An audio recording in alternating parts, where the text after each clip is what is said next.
Assalamualaikum warahmatullahi wabarakatuh. Perkenalkan, nama saya Abdullah Ariwakori dengan NPM 2002210081. Baik, di sini saya akan mempresentasikan tentang operasional manajemen, ringkasan materi 1 sampai 6. Di sini pertama yaitu ada teknik produksi.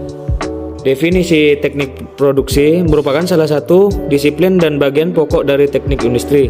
Secara historis, perkembangan disiplin atau profesi teknik industri berangkat dari kegiatan atau proses produksi. Yang kedua, terdapat keterkaitan antara perancangan produk dan perancangan proses produksi, yakni suatu hubungan yang sangat erat dan saling ketergantungan antara aktivitas-aktivitas perancangan produk, pemilihan material, proses dan peralatan produksi, serta perancangan maupun pemilihan perkakas. Yang ketiga, ada pada lembaran proses dan daftar material, yakni terdapat berbagai macam lembaran proses seperti proses operasi dan lain-lain. Peta tersebut akan memberikan informasi mengenai semua proses operasi dan inspeksi. Penggambaran aktivitas tersebut dapat dilakukan dengan menggunakan simbol-simbol yang telah distandarkan oleh ASME. Baik, selanjutnya di sini ada gambar lembaran proses dan daftar material. Dan selanjutnya di sini ada perencanaan lokasi. Fasilitas lokasi merupakan sesuatu yang diadakan untuk melaksanakan sebuah aktivitas produksi. Lokasi pabrik dimaksud sebagai lokasi di mana segala fasilitas produksi tersebut diletakkan. Jadi untuk lokasi pabrik harus memiliki unsur strategi untuk memperkuat posisi dalam bersaing, terutama di dalam rangka penguasaan wilayah pemasaran, di mana terdapat 3 pemilihan lokasi pabrik. Yang pertama, di lokasi kota besar diperlukan tenaga kerja terampil dan jumlah yang besar. Yang kedua, sarana transportasi dan komunikasi mudah didapatkan. Yang ketiga, kontak dengan supplier dekat dengan cepat. Yang kedua, ada lokasi pinggir kota. Yang pertama, tenaga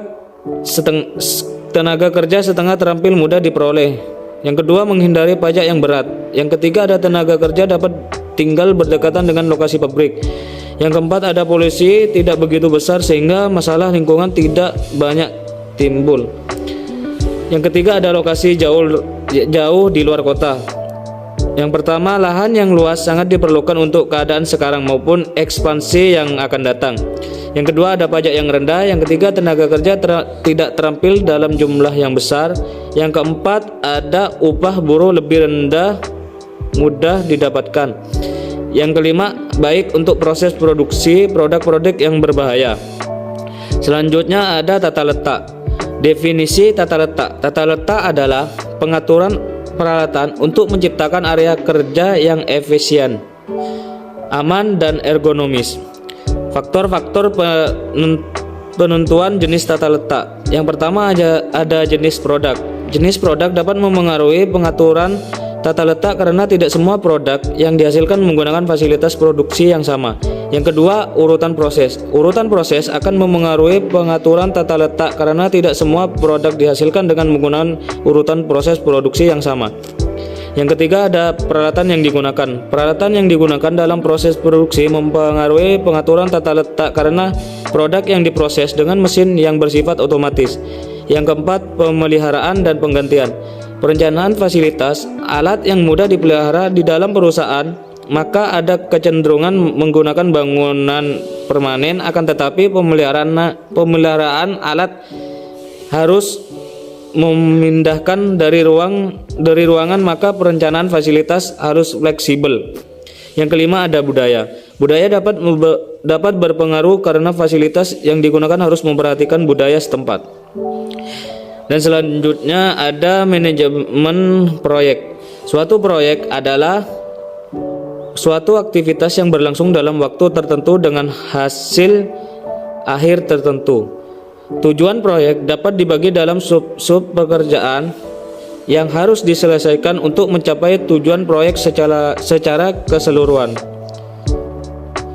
Selanjutnya ada pengendalian strategi. Pengendalian organisasi ada 3 macam.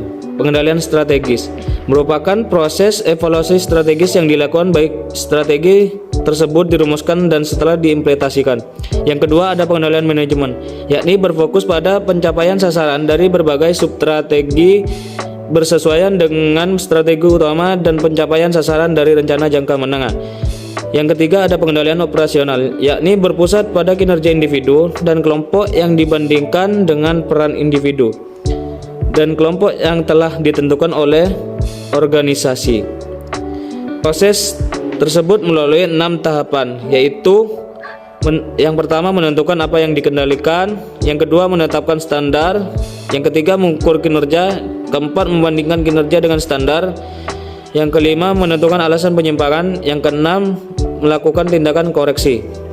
Baik, itu saja yang bisa saya sampaikan. Kurang lebihnya mohon maaf. Wabillahi taufiq wal hidayah. Wassalamualaikum warahmatullahi wabarakatuh.